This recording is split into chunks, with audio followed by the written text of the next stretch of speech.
जय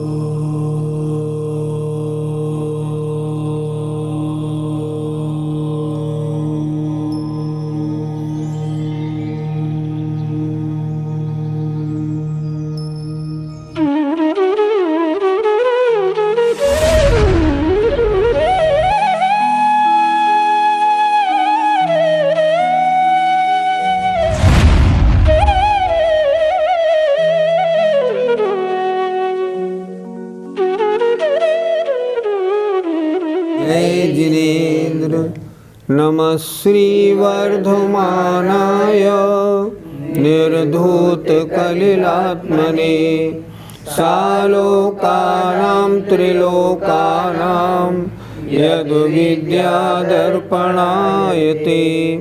पंच परमेष्टि भगवान की जय। जिन वाणी के 4 अनुयोगों में विभाजन आचार्य समंतभद्र महाराज ने किया, अभी तक हमने सम्यक ज्ञान का वर्णन और प्रथमानुयोग और करणानुयोग की परिभाषा अच्छी तरह समझी।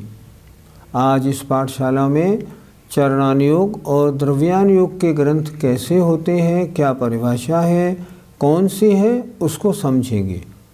तो पहले चरणानुयोग के ग्रंथ समझते हैं। चरण माने होता है चलना, पैर। हम कैसे पैर रखें, हम कैसे चलें। चरण माने होता है आचरण।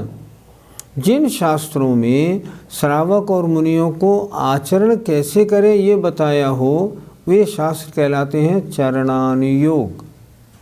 परिभाषा देखिए। गृह मेध्य नगाराणाम, गृह मेध्य नगाराणाम, गृह मेध्य नगाराणाम, गृह मेध्य नगाराणाम, चारित्रोत्पत्ति वृद्धिरक्षांगम, चारित्रोत्पत्ति वृद्धिरक्षांगम,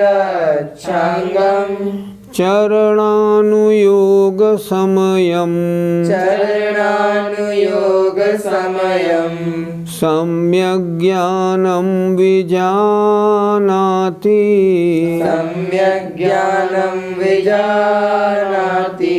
बोलिए। गृह मेध्य नगाराणाम चारित्रोत्पत्ति वृद्धिरक्षांगम, चरणानुयोग समयम, सम्यक् ज्ञानं विजानाति। गृह मेधि अनगाराणाम, पहली पंक्ति का हम संधि विच्छेद कर लेते हैं। गृह मेधि माने गृहस्थों के, अनगाराणाम मुनियों के, जिनके घर है गृहस्थ, जिनके घर है ही नहीं वे अनगार माने मुनि। क्या है?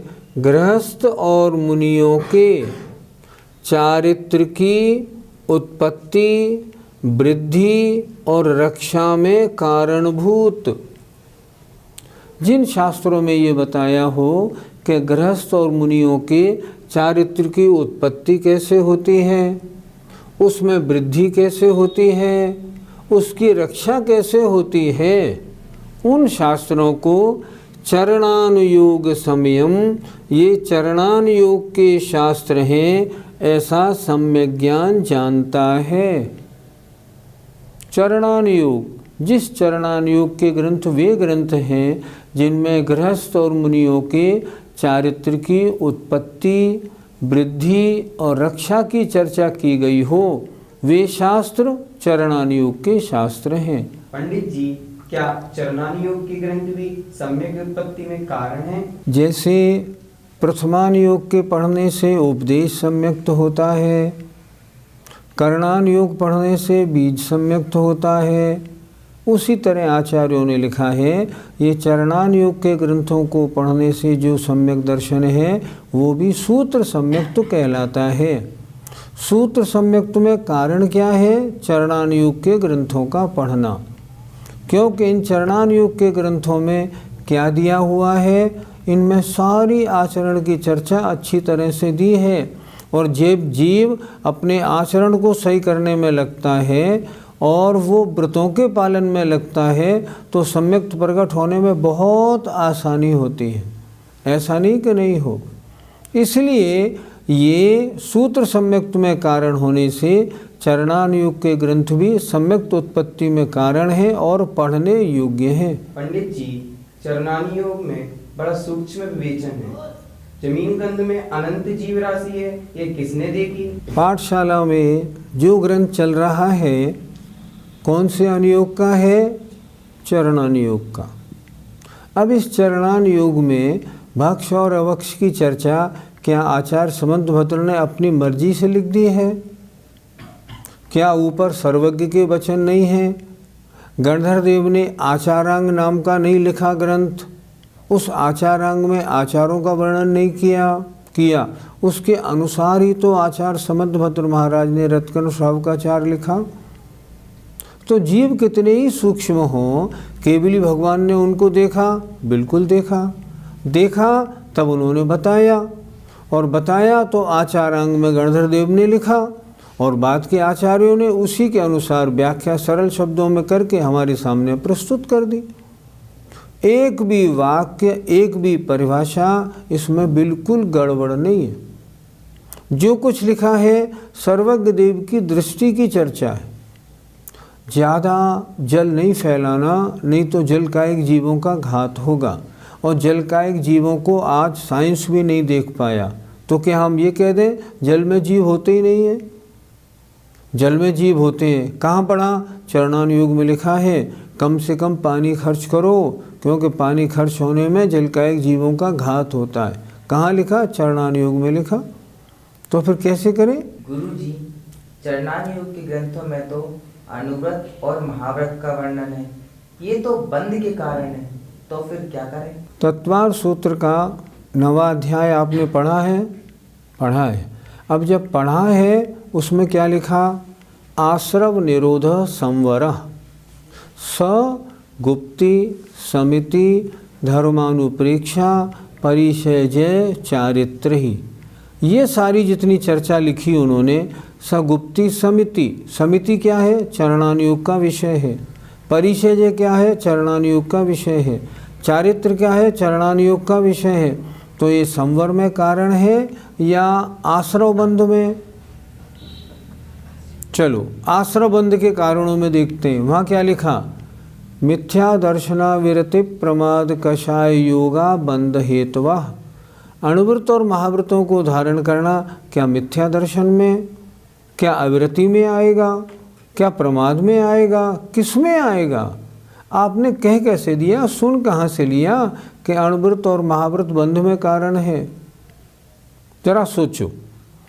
चतुर्थ गुणस्थानवर्ती छायक सम्यक दृष्टि हो, उसके निर्जरा कितनी? यदा कदा कभी कभी। और एक छायोपशमिक सम्यक दृष्टि पंचम गुणस्थानवर्ती है, उनने 2 प्रतिमा ले ली और चारित्र का पालन शुरू कर दिया। देखो सम्यक तो उसका बड़ा और अच्छा वाला था, चौथे गुणस्थान वाले का छायक, और इनका छायोपशमिक घटिया निम्न कोटि का सम्यक तो है, इन्होंने चारित्र ले लिया। अब मैं पूछता हूँ, इस 2 प्रतिमा वाले के 24 घंटे संवर और निर्जरा है कि नहीं है? 24 घंटे 2 प्रतिमाधारी महिला सो रही है, झाड़ू लगा रही है, कपड़े धो रही है, खाना बना रही है, फिर भी प्रति समय निर्जरा है। और छायक सम्यक दृष्टि चतुर्थ गुणस्थानवर्ती के प्रति समय निर्जरा का कोई पता ही नहीं है। तो मुझे बताएं, ये चारित्र जो उदाहरण किया, ये आश्रव बंध में कारण हुआ या संवर निर्जरा में कारण हुआ? सुन कैसे लिया, कहाँ से कर लिया, समझा कहाँ, क्या समझा? किसी ने कह दिया और आपने मान लिया। आगम को तो देखो। व्रतों का धारण करना तो संवर और निर्जरा में कारण है, आश्रव बंध में कहीं भी नहीं लिखा। इसलिए चरणानुयोग के ग्रंथ पढ़ें और व्रतों को धारण करें, ये ही उनका पढ़ना है, अन्यथा बेकार। पंडित जी, अगर हमें अगले जन्म में देव बनना है तो हम क्या करें? सुनो, चरणानुयोग के ग्रंथों को पढ़ो। चरणानुयोग के ग्रंथों में लिखा है, सबसे पहले रत्कन श्रावकाचार देखो ना, पहले तो इन्होंने सम्यक्त को प्राप्त कराया, अब सम्यक ज्ञान को प्राप्त करा रहे हैं और इसके बाद सम्यक चारित्र का वर्णन करेंगे। अच्छा, चारित्र को धारण करने वाले जो जीव हैं वे कौन सी गति में जाएंगे? सिर्फ देव गति में। क्योंकि अगर नरक, तिरंच और मनुष्य आयु का बंध पहले हो गया है तो चारित्र को धारण करने का मन ही नहीं बनेगा। आपने अगर व्रतों को धारण किया, 2 प्रतिमा भी ले ली, व्रतों को धारण किया तो क्या होगा? मात्र देवायु का बंध होगा, अन्य का होगा ही नहीं। मैं दूसरी बात कह रहा हूँ, सांसारिक सुखों की प्राप्ति करनी है ना, तो चरणान योग के अनुसार अपना आचरण बनाओ। हम गृहस्थ हैं, हमें आज जो गृहस्थ के 6 कर्म हैं इनमें लगा रहना चाहिए। देव पूजा नित्य करें, 1 घंटा, 1.5 घंटा, 2 घंटे। गुरुओं की उपासना रोज करें। अगर न हो हमारे पास, जहाँ गुरुओं के चातुर्मास चल रहे हैं वहाँ जाएं, उनके पास 1 हफ्ते 2 हफ्ते रहें। क्या होगा? आपकी बैटरी चार्ज हो जाएगी। जिन पाप कार्यों में आग लग गए हैं ना, सब छूट जाएंगे, उनके निकट रहेंगे। तो आचार्यों ने लिखा है, चारित्र में आगे बढ़ना है तो चारित्रधारियों की संगति कर। अगर ऐसों की संगति करेगा जो चारित्र शून्य है तो तेरा चारित्र होगा वो भी समाप्त हो जाएगा। आपको देव पर्याय प्राप्त करनी है, आपको नहीं, हर व्यक्ति चाहता है कि हम देव बने। चरणान योग के ग्रंथों को पढ़ो, उसके अनुसार अपने आचरण को अच्छा बनाओ, बिल्कुल धर्मात्मा बन जाओ। होगा क्या? मात्र देवायु का बंध होगा। और वो भी आप जब देव बनेंगे ना, उच्च कोटि के इंद्र सामानिक त्रैस्त्रिंशों में आपकी उत्पत्ति होगी, पूरा सुख मिलेगा, वहाँ से आएंगे और मोक्ष पधारेंगे। पंडित जी, कौन से शास्त्र चरणान योग के माने जाते हैं? चरणान योग के शास्त्रों में गृहस्थ और मुनियों के चारित्र का वर्णन होता है। चारित्र की उत्पत्ति कैसे हो, वृत्ति कैसे हो, रक्षा कैसे हो। तो अगर हम श्रावकों के चारित्र की चर्चा करें तो सर्वोत्कृष्ट ग्रंथ वो है जो आपको पढ़ाया जा रहा है, रत्नकरण श्रावकाचार्य, इसका कोई मुकाबला नहीं। इसके अलावा और देखें तो चरणान योग के ग्रंथों में पुरुषार्थ सिद्ध्युपाय श्रावकों का अच्छा वर्णन, अमिति गति श्रावकाचार बहुत अच्छा वर्णन, सागार धर्मामृत बहुत अच्छा वर्णन, और बहुत सारे श्रावकाचार हैं, उनमें श्रावकों का वर्णन मिलता है। मुनियों के आचरण, मुनियों के चारित्र का वर्णन अगर लेना हो, प्रमुख ग्रंथ आता है मूलाचार, आचार सार, मूलाचार प्रदीप, भगवती आराधना, चारित्र सार। ये ग्रंथ ऐसे हैं जिनमें मुनियों के आचरण का बहुत अच्छी तरह वर्णन है। ये सभी ग्रंथ पढ़ने योग्य हैं। जीवा जीव सुतत्वे, जीवा जीव सुतत्वे, पुण्या पुण्ये च बंध मोक्षौ च, पुण्या पुण्ये च बंध मोक्षौ च, द्रव्यानुयोग दीपः, द्रव्यानुयोग दीपः, श्रुत विद्यालोकमातनुते, श्रुत विद्यालोकमातनुते। बोलिए, जीवा जीव सुतत्वे, पुण्या पुण्ये च बंध मोक्षौ च, द्रव्यानुयोग दीप, श्रुत विद्यालोकमातनुते। जीव और अजीव आदि तत्वों में,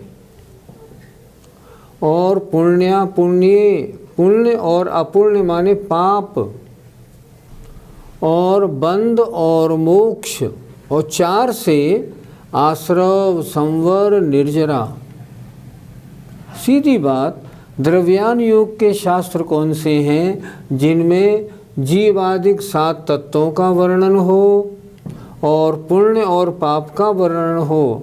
अर्थात जिन शास्त्रों में 7 तत्व और 9 पदार्थ का वर्णन होता है वे द्रव्यान योग रूपी दीपक हैं। उन ग्रंथों को हम कहेंगे द्रव्यान योग। और ये द्रव्यान योग दीपक जो है ये श्रुति ज्ञान रूपी प्रकाश को विस्तृत करता है, अर्थात इसके पढ़ने से हमारा श्रुति ज्ञान वृद्धि को प्राप्त होता है।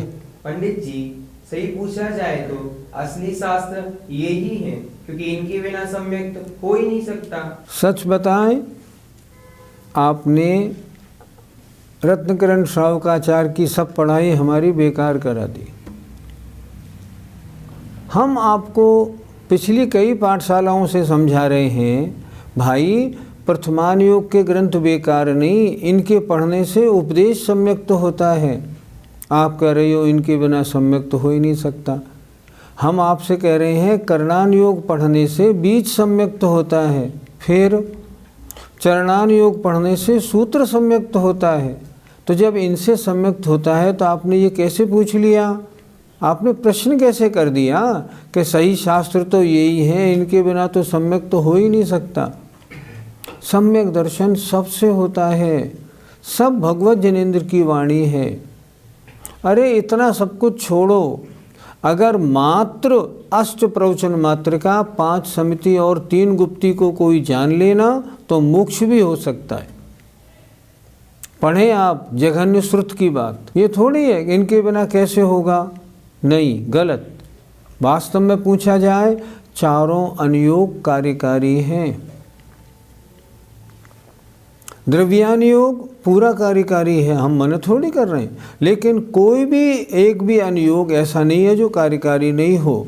एक बार इंदौर में एक बड़े पंडित जी हैं, पंडित रतनलाल जी शास्त्री, बहुत बड़े विद्वान हैं, बहुत विशिष्ट विद्वान हैं। मैंने उनसे प्रश्न किया था, पंडित जी मैंने घर व्यापार छोड़ दिया एक तरह से, अब मुझे दिन में अगर 6 घंटे स्वाध्याय करना हो तो मैं कैसे स्वाध्याय करूं? उन्होंने बहुत अच्छी तरह मुझे बताया, 1.5 घंटे चारों अनुयोगों का स्वाध्याय करना। चारों अनुयोगों का स्वाध्याय करोगे तो बैलेंस बिल्कुल अच्छा रहेगा, कोई भी गड़बड़ी नहीं होगी। आज क्या हो गया, द्रव्यान योग के स्वाध्याय की लोगों ने प्राथमिकता तो कर दी, अभी उन्होंने प्रथमान योग पढ़ा नहीं, करणान योग जानते नहीं। जो यही नहीं जानते, लोक अलोक का विभाग और चारों गति और सब करणान योग ही नहीं जानते, जो आचरण करते ही नहीं, व्रतों को धारण नहीं करते, श्रावक मुनि नहीं बनते, उनको द्रव्यान योग क्या करेगा बताओ? कुछ भी नहीं कर पाएगा। अच्छा, एक विचार बहुत अच्छा, आचार्य ने प्रथमम करणम चरणम द्रव्यम नमः इस क्रम से इन अनुयोगों का वर्णन क्यों किया? इसलिए किया, सर्वप्रथम तुझे पढ़ना है तो प्रथमान योग पढ़ना, उसके बाद करणान योग पढ़ना, ताकि तुझे ये मालूम पड़ जाए कि नरक में कितने कष्ट हैं, त्रियंचों में कितने दुख हैं, मनुष्य और देवों में सुख कैसे हैं, मोक्ष क्या है, लोक की रचना कैसी है, चैत्यालय कहाँ कहाँ हैं, तुझे मालूम पड़ जाए तो क्या होगा? तैने जो प्रथमान योग में पढ़ा है ना अच्छी तरह से, तैने प्रथमान योग में पढ़ के अपनी बात बनाई, और करणान योग में तैने पढ़ा तो तू पुण्य में लगेगा और पाप को छोड़ेगा, ताकि जो गतियां हैं ना वो तुझे बताएंगी। पाप में लगेगा तो नरक त्रियंच, पुण्य में लगेगा तो मनुष्य देव, अपने आप रास्ते में आएगा। फिर आगे बढ़ के क्या करेगा? व्रतों को धारण करेगा, और व्रतों को धारण करेगा तो द्रव्यान योग के द्वारा सब बातों की और विशेष तौर पे जानकारी करेगा। लेकिन क्रम क्या है? आचार्यों ने ये क्रम क्यों रखा? पहले प्रथमान योग चरणा, फिर करणान योग, फिर चरणान योग, फिर द्रव्यान योग। क्यों? इसी तरह पढ़ने योग्य है। आज देखा भी जा रहा है, जिन लोगों ने द्रव्यान योग पढ़ना शुरू कर दिया और प्रथमान योग, करणान योग, चरणान योग में कुछ भी नहीं किया, वो द्रव्यान योग पढ़ ही नहीं पाए। उन्हें यही नहीं मालूम कि जो ग्रंथ समय सार पढ़ रहे हैं वो समय सार में लिखा क्या है, इसका अभिप्राय क्या है। कहने लगते हैं व्रतों को धारण करना तो आश्रय बंधु में कारण है। अरे भैया, शुरू से अनुयोग पढ़ते तो मालूम पड़ता आश्रय बंधु में कारण कहाँ क्या कैसे होते हैं। इसलिए जब भी इन ग्रंथों को पढ़ें, चारों अनुयोग कार्यकारी हैं। कभी मत कहना कि ये अनुयोग ही कार्यकारी है, नहीं, चारों कार्यकारी हैं। और क्रम से अगर पढ़ेंगे भटकाव नहीं होगा और सही आत्मकल्याण का मार्ग मिलेगा। पंडित जी, गोमठ सार, जीव कांड, कर्म कांड को हम करणानुयोग का माने या द्रव्यानुयोग का? गोमठ सार जीव कांड में जीव के परिणामों का, जीव के गुणस्थानों का, मार्गणाओं का वर्णन है। गोमठ सार कर्म कांड में कर्म के बंध का, आश्रव का वर्णन है। ये वर्णन द्रव्यानुयोग में आता है या करणानुयोग में, स्वयं विचार करो। अच्छा, इसे करणानुयोग में ले लें। देखो, इनमें लोक अलोक का वर्णन है ही नहीं, चारों गति का वर्णन है ही नहीं, इसमें परिवर्तन युग का परिवर्तन है ही नहीं। करणानुयोग में कैसे ले लेंगे? ये ग्रंथ जितने भी हैं, गोमठ सार, जीव कांड, कर्म कांड, लब्धि सार, छपड़ा सार, श्री धवला जी, जय धवला जी, महाधवला जी, सठखंडागम, कषाय पाहुड़, ये सारे ग्रंथ जो है ना, इनको विद्वानों ने ले लिए हैं करणानुयोग में। वास्तव में द्रव्यानुयोग के ही ग्रंथ हैं। क्यों? क्योंकि इनमें 7 तत्व 9 पदार्थों का वर्णन है, इसलिए द्रव्यानुयोग में आते हैं। करणानुयोग में आने का सवाल ही नहीं उठता। गुरुजी, द्रव्यानुयोग में कौन कौन से शास्त्र आते हैं? अभी हमने पहले ही बता दिया। देखो, श्री धवला जी की सारी किताबें, श्री धवला, जय धवला, महाधवला, श्री सठखंडागम, कसाई पाहुड़, लब्धि सार, छपड़ा सार, गोमठ सार, जीव कांड, कर्म कांड, ये सारी की सारी किताबें, सारे के सारे शास्त्र सब द्रव्यानुयोग के शास्त्र हैं। इनके अलावा जैसे द्रव्य संग्रह, जैसे परमात्म प्रकाश, योग सार, न्याय के सारे ग्रंथ, समय सार, प्रवचन सार, पंचास्तिकाय, ये सारे ग्रंथ भी द्रव्यानुयोग के ग्रंथ माने जाते हैं। क्यों? इनमें 7 तत्व 9 पदार्थ का वर्णन है। जय जिनेन्द्र।